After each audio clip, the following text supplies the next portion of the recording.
1.50 crore வந்து பார்த்தீங்கன்னா சம்பாதிச்சிருக்கோம் இத்தனை வருஷத்துல. லைசன்ஸ் வாங்குறதுக்கு 1 CR வந்தது. ஹெலிகாப்டர் வந்து பண்ணா ராபின்சன் R22 அதெல்லாம் வந்து பண்ணா ஒரு 2 CR 1.5 CR 3 CRலயே இருக்கு.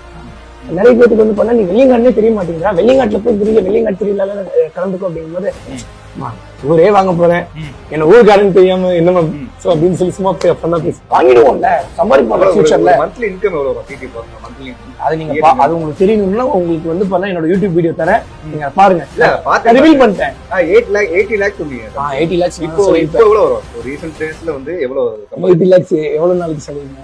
8 lakhs 1 year சொல்லுவீங்க. 1 yearக்கு சொல்லுவீங்களா? அப்ப இதுதான் உங்களுக்கு புரியுதா? இதுதான் உங்களுக்கு 80 lakhs வந்து நான் 40 lakhs அங்க கொடுத்துட்டேன். இதுதான் உங்களுக்கு நேர்காணல் அந்த மாதிரி சொல்றீங்களா? ஃபுல்லா 40 lakhs வந்து நாங்க கொடுத்துட்டேன், 20 lakhs வந்து நீங்க கொடுத்துட்டேன்.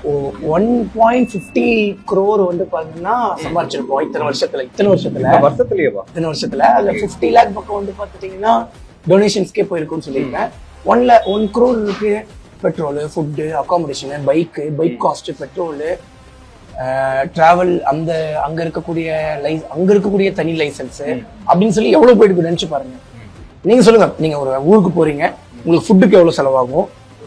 1 டேக்கு செலவாகும். அப்ப நீங்க உங்க கூடயே 2 பேரை கூட்டு போயிருப்பீங்க, அவங்களுக்கும் நீங்க தான் பாத்துக்கணும், அவங்களுக்கு எவ்வளவு செலவாயிருக்கும்.